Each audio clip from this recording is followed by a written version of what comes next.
Таң Манайдын сапарына кечигип кошулуп калган ар бир телекөрүүчүбүзгө дагы бир жолу кутман таң калайбыз. Жана бүгүн биз спорт тууралуу жана ошондой эле бүткүл дүйнөлүк үстөл тенниси жөнүндө кеп кылып атабыз. Ооба, студиябызга келген коногубуз бар. Темабызга байланыштуу теннис боюнча Кыргыз Улуттук университетинин мугалими жана машыктыруучусу Гүлзат Токонова эжебиз. Саламатсызбы? Майрамыңыз менен бүгүнкү. Майрамыңыз менен. Үстөл тенниси түздөн түз сизге тиешелүү, сиздин майрамыңыз экен. Рахмат. Ооба. Негизи биринчи сизди киргизип баягы теннистин алгачкы кадамдарын, жолдорун, тактикаларын бүт баарын кантип ойнош керек, эрежелерин кантип кармаш керек, ракеткаларды ушул боюнча үйрөнүп алалы дегенбиз. Бирок ошентсе дагы азыр дагы кеч эмес. Келиңиз, теннисти өзүңүздүн тарыхыңыздан баштасак, канча жылдан бери үстөл тенниси менен алектенип келатасыз, ойнойсуз? Мектепте окуган кезден бери ойнойм. Университет кезимде ойноп жүрдүм, студент кезимде. Бүткөндөн кийин машыктыруучу болуп иштей баштадым. Университетте азыр дагы. Теннис менен жашооңузду байлаганга канча убакыт болуп калды жалпысынан? Көп. Көп жыл болду, бир топ жылдан бери эң сонун. Анан жогоруда дагы айтып калбадыңызбы? Баягы кандай инсанды үстөл теннисине үйрөтүү жеңил депчи. Анан үйрөнүн элек адамга караганда үйрөнгөн адамга караганда үйрөтө элек адамды үйрөтүү оңой деп атасыз. Бул эмнеликтен болуп калат, негизи кантип башташ керек тенниске? Анткени эч качан ойной элек кишини билбейт ракетканы кантип кармаш керек экенин, кантип чабыш керек экенин. Ага туура жолду көрсөтсөң, туура жол менен ойноп кете берет. Үйрөнүп калган кишини адамды үйрөтүш кыйын болот. Болот үйрөткөнгө, бирок кыйынчыраак. Ал өзүнүн баягы жолжобусун түшүн жолу боюнча түшүп алган, Ооба, өзүнүкүндө болбойлу бербейт да. Бир убактан кийин, талай убактан кийин анан кайра берет. Көнөт. Демек үйрөтүп кыйынга турат. Сени дагы профессионал адис үйрөттү беле, үйрөнгөн? Жок, мен үйдө эле айылда эле баягы үйдө ойноп атса эле кошулуп барып үйрөнүп жүрүп анан туура эмес өздөштүрүп алган экен да, азыр ойлоп карасамчы. Өзүнүн баягы туруу ыкмасы болуш керек. Анан кандай бир негизи эле азыр мындай кылалы, башталгычтарга кантип башташ керек, эмнеден башташ керек жаңы тенниске кадам таштап атканда? Жаңы кадам баштап аткан балдарга биринчи жонглирование деген бар. То есть ракетка менен топту алып чабуу. Чабуу, баштапкы кадамдар, булар. Ордунда туруп чабасың, оң жактан, сол жактан. Колду үйрөтөсүң. Басуу, колду сезим болуш керек. Топту сезүү болуш керек да, ракетка менен топту сезиш керек. Канча чапсаң, канчалык аралыкка учат, кантип чапсаң, акырыныраак чапсаң, акырын учат, ошонун баарын сезүү билиш керек. Ал бүткөндөн кийин анан там менен, тамга чабып ойнойсуңар. Дуал менен. А бүткөндөн кийин анан сонун үстүнө турасыңар. Улуттук университеттин студенттерин үйрөтүп, машыктырып келесиз. Негизи эле жаштардын ушул тенниске болгон кызыгуусу кандай? Кандай ойношот? Ар кандай. Кээбирөө аябай кызыгат. Ушунчалык кызыгат, калтырбайт такыр. Бир да сабакты калтырбайт. Кээбирөө бар. Келсе келдим, келбесе келген жокмун деп. Сүйүп ойнобойт демек. Жакшы, анан шакирттериңиздин, өзүңүздөрдүн баягы окуучуларыңыздын арасында намысты сактаган, баягы желекти желбеткен, сиз сыймыктанган шакирттериңиз чыгып атабы? Анан учурда дагы кандай балдарды кабыл аласыз, кимдерге үйрөтөсүз? Каалоочулар болсо, сизди көрүп сыналгыдан сизге жазылгысы, үйрөнгүсү келгендер кантип сиз менен мындай үйрөтөсүзбү, негизи кабыл аласызбы? Жок, мен Улуттук университеттин студенттерин эле кабыл алам. Ошолорду эле машыктырам. Мен университетте иштейм да. Үйрөнөм деген адамдар, кичинекей балдарды бизде машыктыруучулар бар. Кудайбергенов Беделбек Сыдыкович, Супатаева Гүлжан, Кудусов Кылыч, Якупаев Алишер, жана ошондой эле көп адамдар бар, машыктыруучулар бар. Ошолорго барса болот. Гүлзат айым, айтсаңыз, мына кичинекей балдарды ата-энеси эмне себептен тенниске алып барыш керек? Артыкчылыктары эмнеде? Пайдасы аябай көп. Анткени адам качество, физический качество деген бар, 5 бар. Ошонун баары тенниске тиешелүү. Алар выносливость, быстрота, сила, ловкость, гибкость. Ошонун баары теннисте бар. Теннисте бар. Андан тышкары теннисте бут аябай кыймылдайт. Бат-баттан кыймылдашың керек. Сен кичинекей убакытта ойлонуп да кетишиң керек, эмне кылышыңды, техника менен ошо чабышың да керек, кыймылдашың да керек. Ылдамдык керек. Ылдамдык керек. Аябай. Кичинекей убакытта ошону баарын кылышың керек. Мына ушундай артыкчылыктары бар экен. Эгерде сиз дагы кайсыл спорт түрүнө баламды өндөсөм деп ойлонуп жаткан болсоңуз, теннис дагы бир вариант катары карап көрсөңүз болот. Жогоруда айтып өтпөдүңүзбү?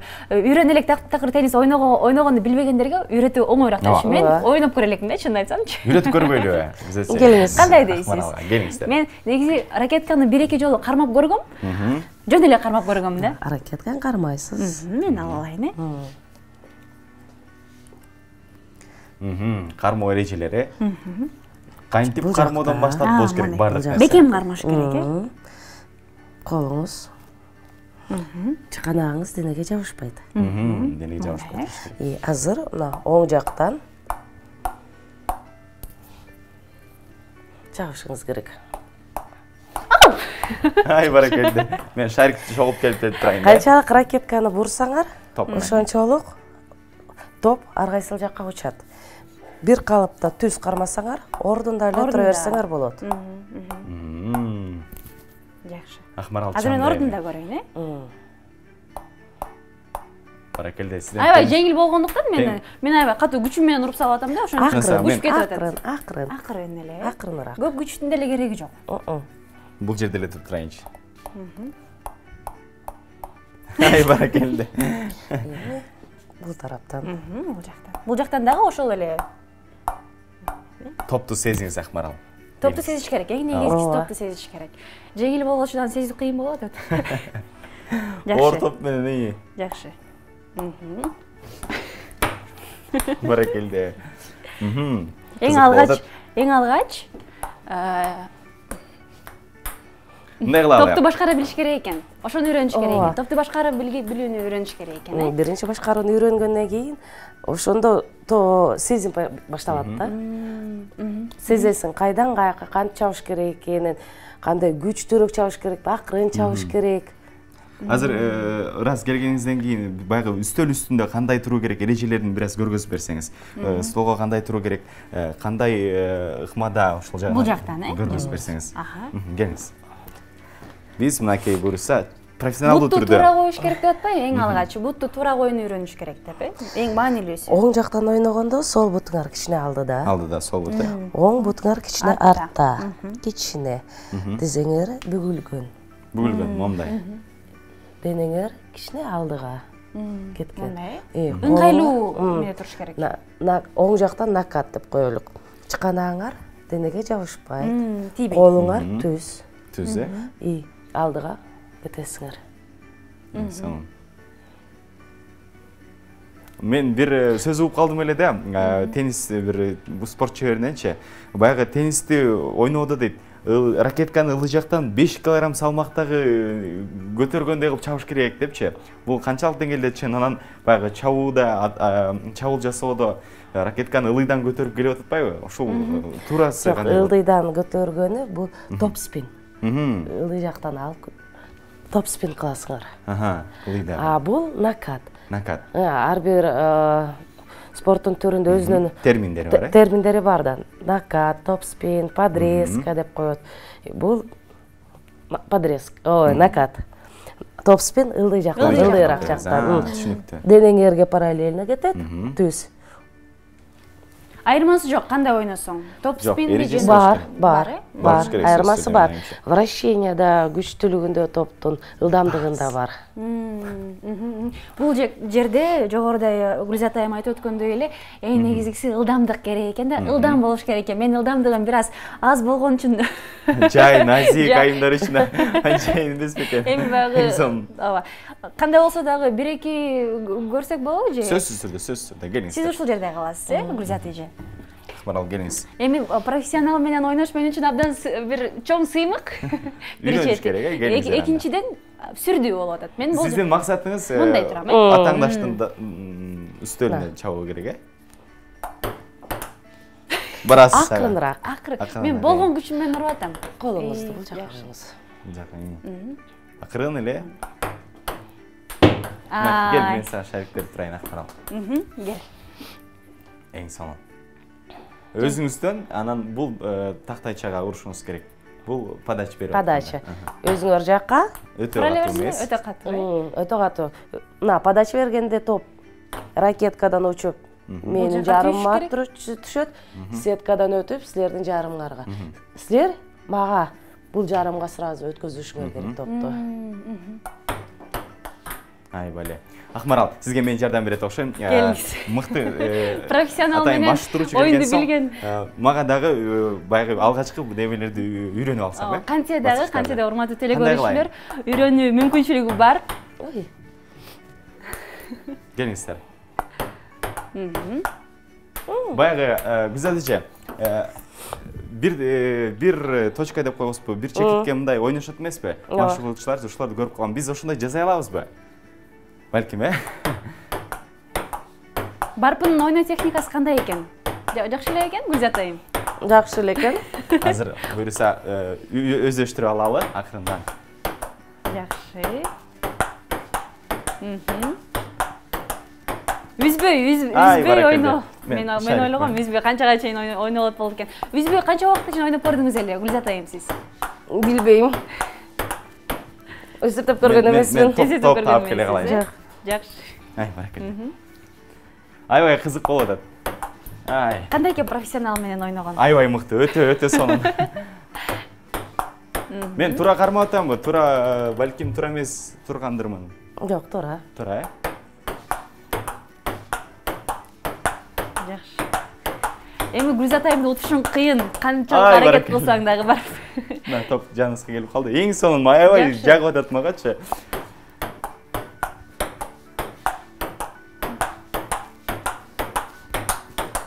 Окуучуларыңыз менен ушундай эле темпте ойнойсузбу, Гүлзат айым?